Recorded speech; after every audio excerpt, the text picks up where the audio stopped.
Good evening, folks.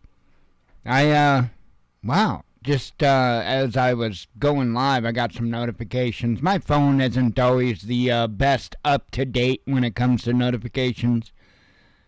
It seems like it goes dormant, and if I do something with it, if I wake the phone up or whatever, then I'll get a rush of notifications, and that pisses me off because the whole purpose of having this tracking device is that I get push notifications. They're not pushing. They just come up whenever I wake the phone up.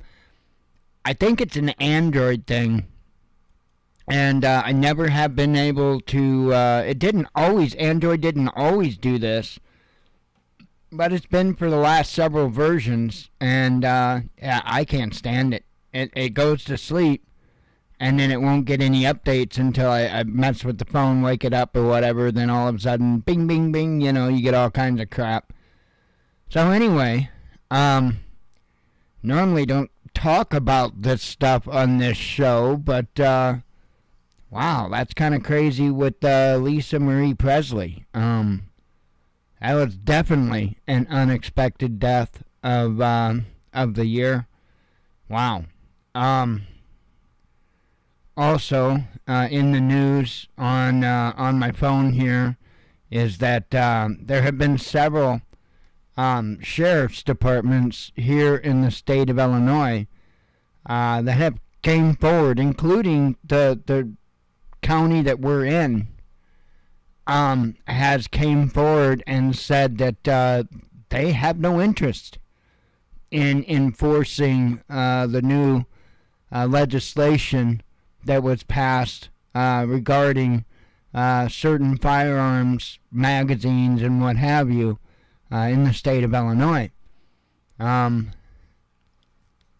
what I read, over 50 counties at this point have already stepped up and given Pritzker the big middle finger. So, and again, I'm not surprised that our county here, Madison County, I'm not at all surprised that we're one of them. We were probably one of the first. It's insane, but let me tell you something. I know there are a lot of people that are rushing to move from one state to another because, the obvious. I wouldn't be so quick to rush to move to a state because you like its laws better. Here's the reason why. As it's been for a long time, everything that we see is a mirage. It's an illusion. We're getting the biggest con job played on us that you could ever imagine. That being said, it doesn't matter where the hell you live. The new rules of those that are going to be in control don't give a damn where your state line was. They don't care. And so in the end, you're asking yourself the question, should I have left the area that I was more familiar with? Because believe me, if you moved somewhere and you haven't been there but a year or two, and the big SHTF hits, it's going to be on your mind if you're not in the same area where you're used to, your stomping grounds, if you will.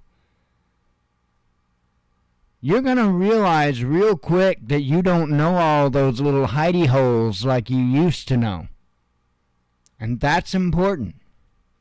And in fact, that is your biggest advantage on a battlefield, is knowing the terrain better than your opponent, better than your enemy. That gives you the bigger upper hand over anything. And that's vital. How the hell do you think the United States of America got the shit kicked out of them in the desert for 20 years. Because we were fighting highly motivated people that knew the terrain better than we did. Just the way it is. The way it is. When it comes to combat, the term home field advantage means a whole lot. A whole lot.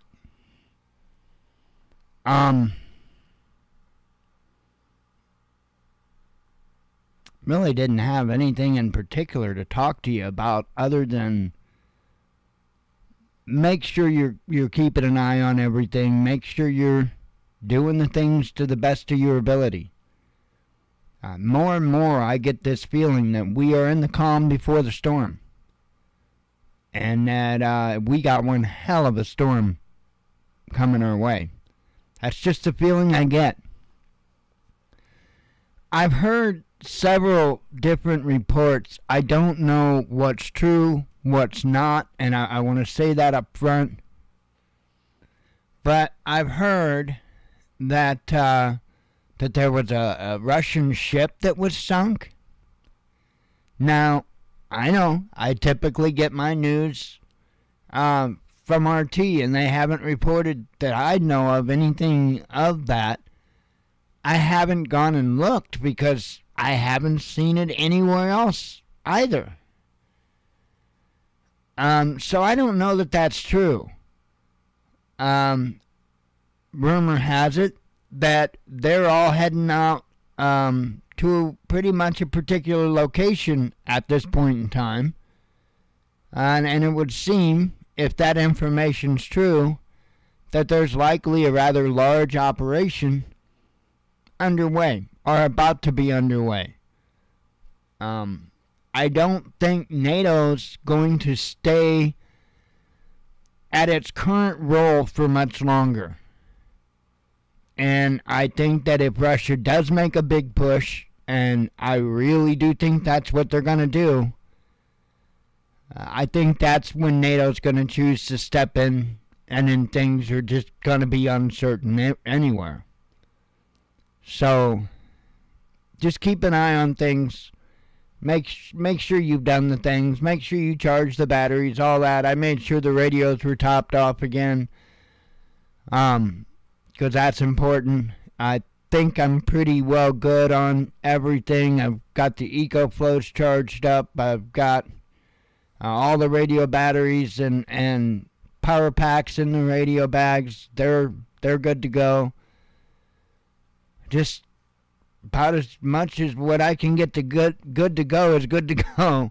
I have a feeling that we are experiencing a calm before the storm. So I figured I would just I don't have a bunch up tonight. I figured I'd make it just another easy night.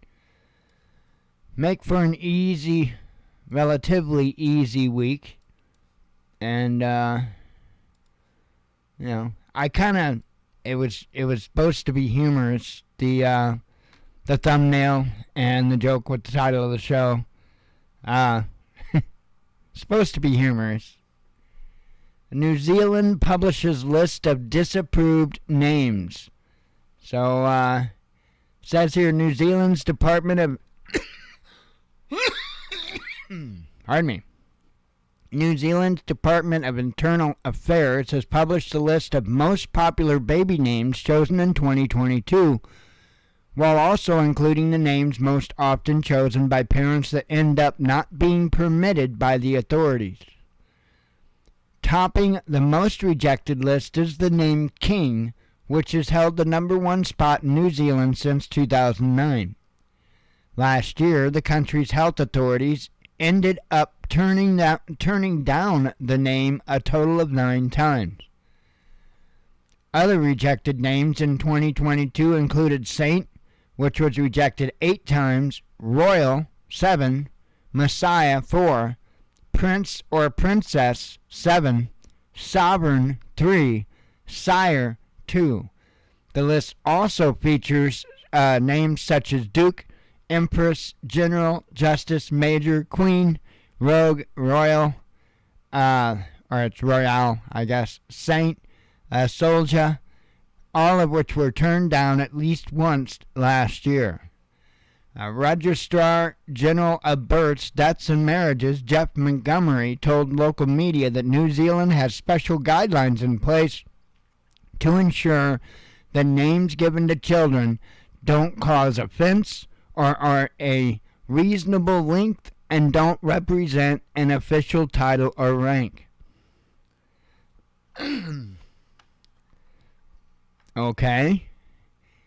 How about middleman? Could I be Middleman Jenkins? How's that? Middleman Jenkins. Would that be okay? Anyway, New Zealand health officials recommend parents avoid using swear words, official titles, numeric characters, and symbols, and include no more than 70 characters when choosing a name for their newborns. 70 characters? My God, you're going to give them carpal tunnel just signing their damn name. Man, 70 characters.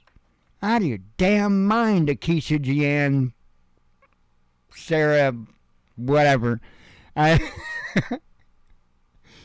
Yeah, Leroy Jenkins. Oh, man. Yeah, I'm surprised that ain't on there. Leroy. Oh, man. Insane. So, yeah. That's why the thumbnail. Just chuck the kid out the window. Can never be a king.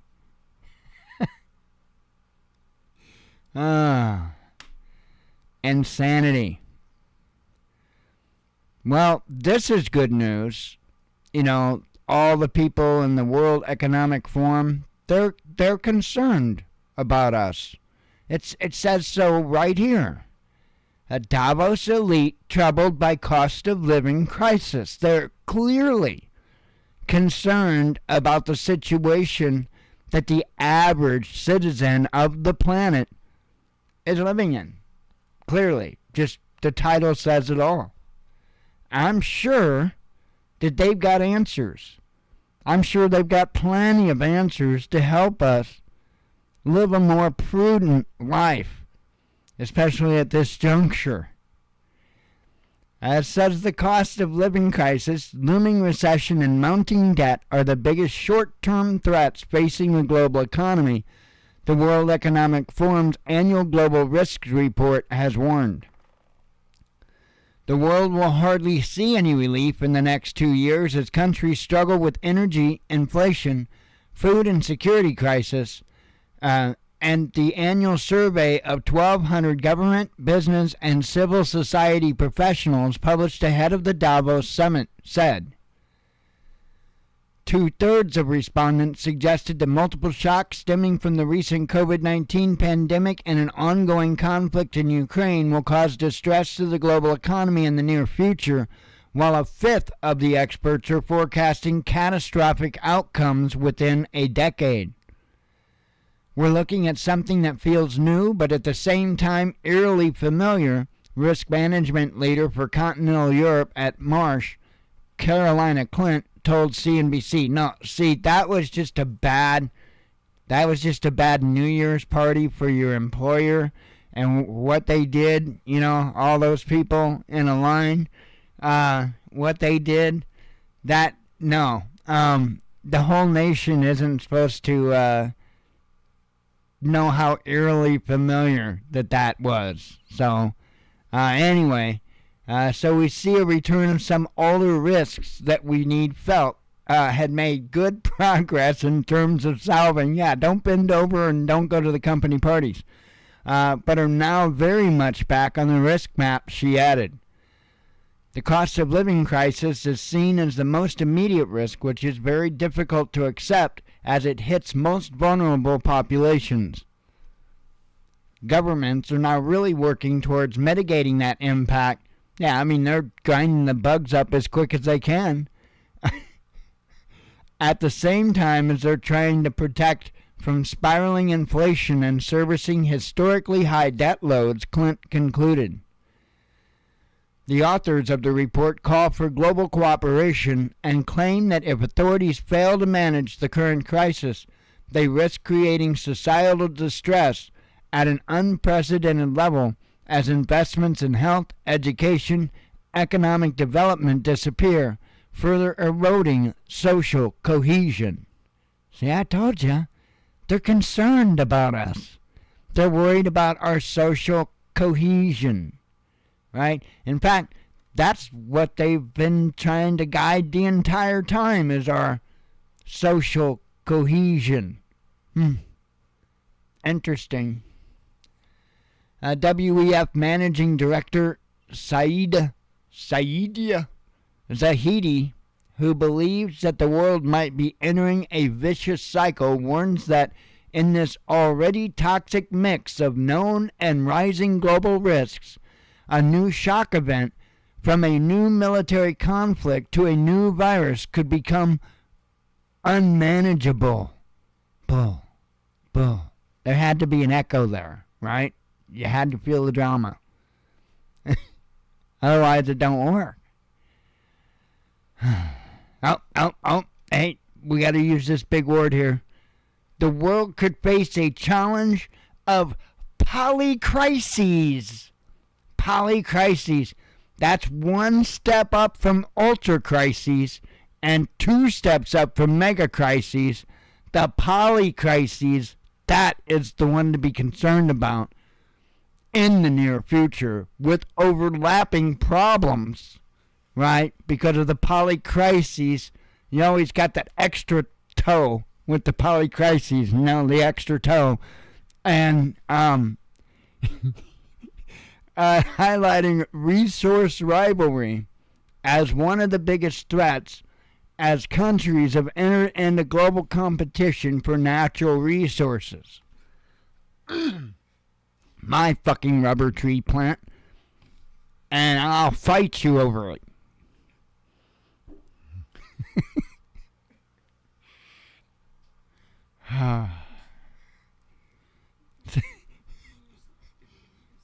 This is the wrong week to be doing this. It's the wrong week to quit sniffing glue, too, but...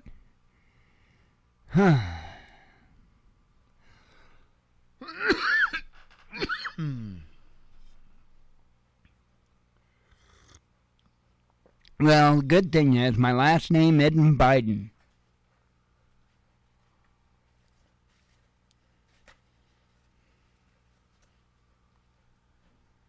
Things could be worse.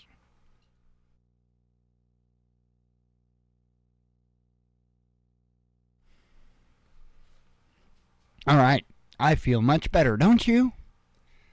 All right, oil prices may soar above $100 this year, says Goldman Sachs. So they're trying to prepare you for this news. Just when you thought, oh, gas prices are becoming a little bit more manageable.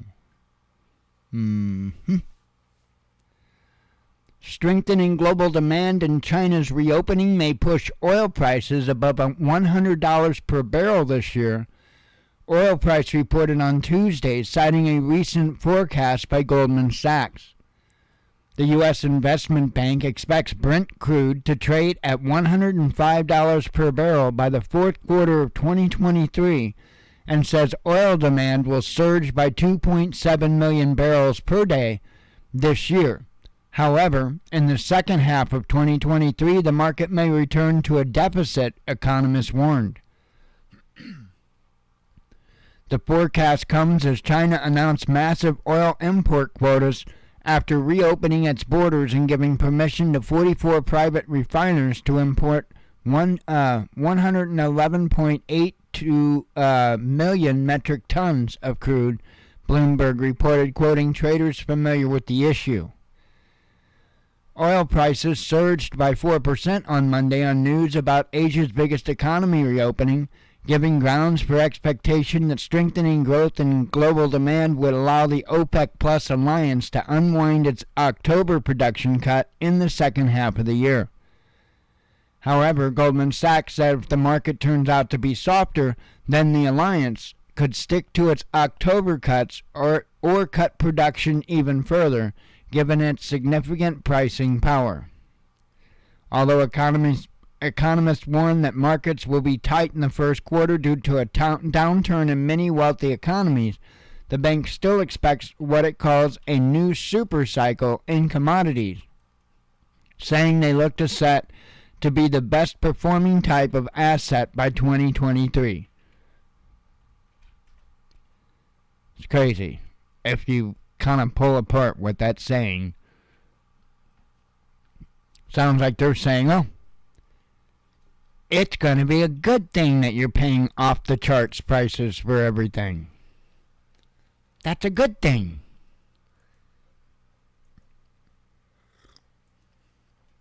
It's all patriotic and it's wonderful.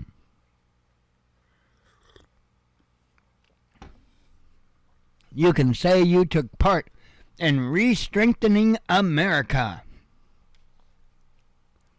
Right? Yeah, I'd rather have the damn t-shirt myself. Poland explains decision to send Western-made tanks to Ukraine. Or frickin' tanks. You could give me a couple of tanks. I'd be good. Poland is to transfer Leopard 2 tanks to Ukraine in a bid to press other nations follow in its footsteps, government spokesman Peter Mueller told on Wednesday.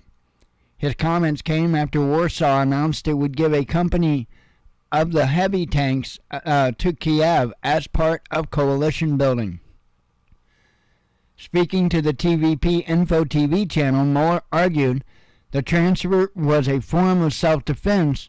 If we do not defend Ukraine's independence, we're the next target. This has to be said directly, he said. He said another reason for the unprecedented move to support Kiev with German-made armor was to enforce certain behaviors by other states. We want to force other countries to do the same, the spokesman explained. The Polish tank transfer to Ukraine must still be approved by Berlin. Germany has so far been reluctant to send the Leopard 2 to the conflict zone, despite mounting pressure both at home and abroad. Chancellor Olaf Scholz has argued that no other NATO country has made such weaponry available to Ukraine, and Germany should not be the first one to do so. He also stated that any such move should be coordinated with allies.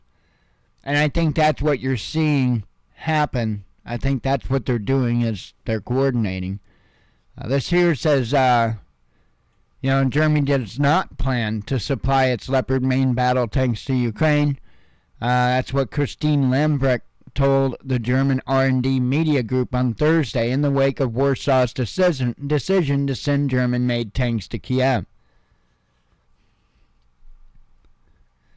This decision has not been made, Lambrecht said when asked about the potential deliveries.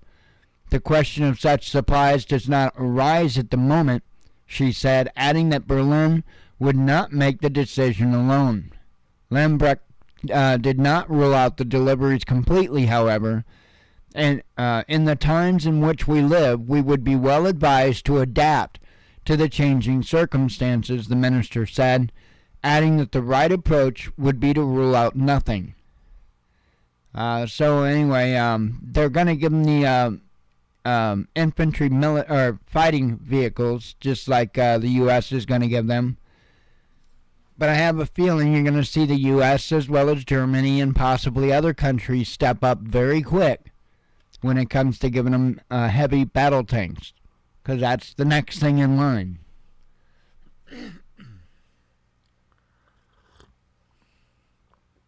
They just keep upping their game. And I'd be willing to bet that when they're sending this equipment, I'm willing to bet that they're sending some for Ukraine to use.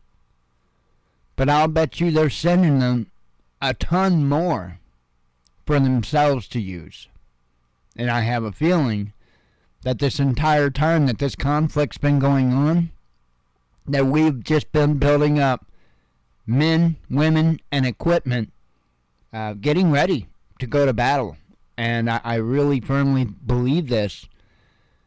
And I think that's going to kick off pretty quick. I kind of have a feeling that's the storm that we're seeking, or we're experiencing the calm of right now. Before, anyway. Really do have a feeling. And I think if that does happen, I think if Ukraine really lights up, I think you're going to see Taiwan light up, and you'll possibly see Iran light up. I think it might be some crazy times. But not to fear, because the Taliban is praising Afghanistan's first supercar. See, it doesn't matter how many major metropolitan cities get nuked. Oh, hell no. We're going to have the Afghan Taliban supercar. And that's all that'll matter. We'll outrun the radiation. Taliban Education Minister Abdul Baki Haqqani hailed Afghanistan's first indigenous supercar as proof that the militant group will promote religious and modern sciences. The brainchild of a Kabul-based engineering firm, the Mata 9 hides a run-of-the-mill motor under its exotic curves. Recently unveiled at Kabul's Afghanistan Technical Vocational Institute, or ATVI, the Mata 9 is firm and lightweight and will help Afghanistan shake off its reputation for wars and conflicts and misery. I already feel better about it all. Speaking at the workshop of its designer in the institute, Haqqani said that the project proves that the Taliban will bring religious and modern sciences to the people. India's First Post reported on Wednesday. Zabihullah Mujahid, something like that, the Taliban's official spokesman, declared on Twitter that the car would raise Afghanistan's prestige. And if it doesn't, off with anybody's head that doesn't think so. I mean, because that's how they do things. Despite glowing praise from its militants, the car was in development for several years before the Taliban retook control of Afghanistan following the U.S. withdrawal in 2021. Designer Mohammad Reza Ahmadi said that it took him and a team of 30 engineers 5 years to go from an idea to a working prototype. The version displayed at ATVI has a tubular frame and pushrod suspension, a setup that debuted on Formula One cars in the 1960s. Like the Italian supercars, it apes in the design department. The Mazda 9's engine sits behind the driver. That's pretty cool. The engine itself is a 4-cylinder Toyota unit. What? Based on a video posted to social media by Ahmadi last month.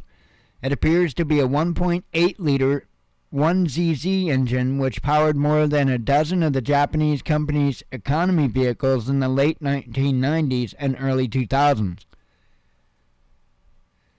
However, while the 1ZZ only put out a maximum of 130 horsepower when fitted to a Corolla of the time, British car maker Lotus fitted an upgraded version with a supercharger and installed it in its lightweight Elise, where it made 218 horsepower and propelled the two-seater sports car to 100 kilometers an hour in just over 4 seconds. Ahmadi told Tolo News that he intends to display the vehicle at an upcoming expo in Qatar, adding that it will start its journey in Afghanistan and will one day maybe go international. So, just to show you how everything in life comes full circle, remember that in the early 2000s, they were advising you not to buy the big old SUV because you were supporting terrorism because of where the oil was coming from, at least where we were told the oil was coming from. And Just remember, that was supporting terrorism. But it's not supporting terrorism to go buy a supercar from from your local terrorist car dealership. So, just go look for a Mahdi or whatever the name is, and look for the sketchy motels, the sketchy massage parlors. Yeah, the dealerships will be somewhere near there, and you can get yourself a Model 9, which is how many seconds it goes before the car blows up, kills you and everybody at the supermarket.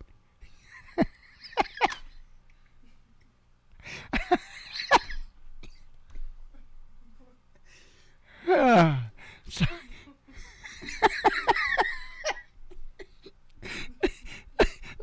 let's rethink this grand idea of buying cars from terrorists. Oh, holy crap.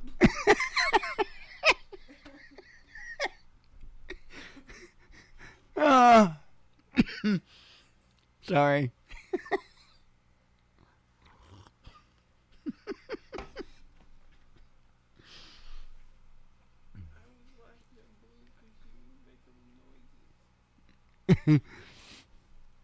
Oh, man.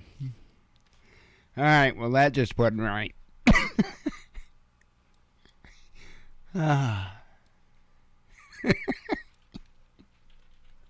Telling you, it's the calm before the storm, or I'm gonna go crazy. Something.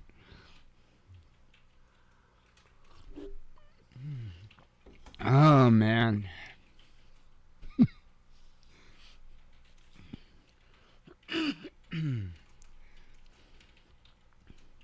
I gotta have a few vapes after that.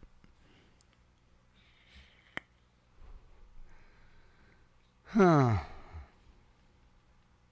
Man.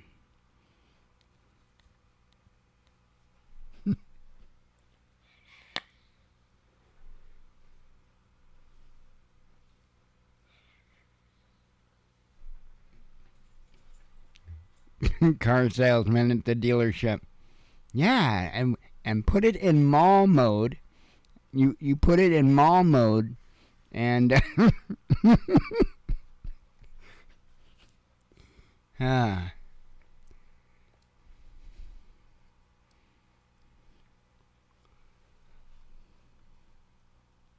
Okay. Got some fun headlines for you.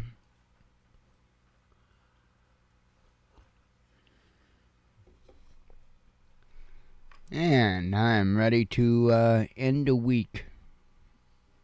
I don't know. Just, It just feels a lot like a calm before a storm. And,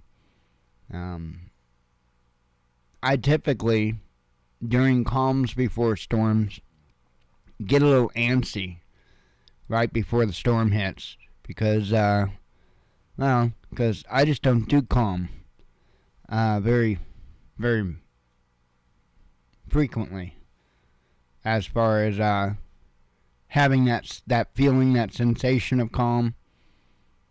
I don't typically get that a whole lot. And when I say that, I'm not saying that I live a balled up mess of nerves. No, not even remotely. But there are times that I am more concerned over other times. And right now, I'm pretty concerned over the Russia-Ukraine situation. I'm very watchful of the China-Taiwan situation, and I'm very aware of the Israel-Iran situation, and I'm not forgetful of the North Korea-South Korea situation. So, and then you've got many others: India, Pakistan, Yemen, and hell, whoever, Kosovo, Serbia. I mean, there's all kinds of hot spots.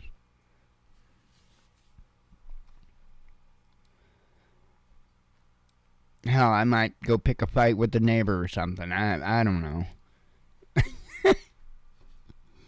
Huh. Davos Elite. Oh, I covered that. I didn't just cover that. I covered that with flair, I do believe. Let's see. Oil prices. Oh, I covered that too, see? South Korea, we were just talking about them, may acquire nuclear weapons, says the president. German tank deliveries for Ukraine hinge on the U.S., says Politico. And that's what they've been kind of trying to say. They're waiting for the U.S. to move. Maori tribe issues demand to elite auction house. Yeah, I honestly, I read the article. I honestly think they ought to get their stuff back. U.S. lawmakers slam insane Zelensky bust proposal. Well, I guess so. Snowden identifies real scandal regarding the Biden documents. Let's see. Former Soviet Republic unveils loophole for buying Russian debt, says Bloomberg. A first case of Kraken COVID variant detected in Russia. The Kraken. Reporter sues major U.S. network over vaccine mandate sacking. I bet you're going to see a lot more of that stuff happen. Moscow slaps new sanctions on UK. Bitcoin extends longest rally since pandemic. Republicans see new reason to investigate Joe Biden. U.S. University Department bans the word field because it's racist. Yeah, I know. Just crazy. Protesters crash panel on U.S. defense. I would say their defense sucked. FTX crypto exchange recovers $5 billion. Russia reacts to Turkish support of Zelensky's peace plan. Major archaeological discovery made in China. Poland explains decision to send Western-made tanks to Ukraine. Oh, I read that one actually, and that one. Car sales plunge in Russia. That's because they all heard about the new car coming out in Afghanistan. Kremlin gives update on major Donbass battle. Russia blasts France for arming Ukraine. EU backs member states in seizing Russian assets. France refuses to apologize to former colony. Russia sends high-ranking military representative to closest ally. Former Trump official removes woke term from documents. UK may become human rights abuser, says an NGO. A high-level official reveals he wore Nazi uniform. Ukraine reveals date for peace summit without Russia. Now, they're going to have a peace summit, but Russia's not invited. However that works. Charge against ex-Catalan president dropped. White House confirms Biden had second set of classified documents. Iconic Russian arms maker reveals bumper year. Well, I would imagine. World's largest journalist organization slams Ukraine over restrictive media law. Special counsel to investigate Biden. Don't hold your breath. Republicans outnumber Democrats for the first time in decades, says a poll. Taliban. Oh, I read that. Germany comments on supplying battle tanks to Ukraine. Key Russian bot's claim was false, says Twitter documents. And lastly, over 2/3 of Viennese doctors want out, says a poll. So, there you go.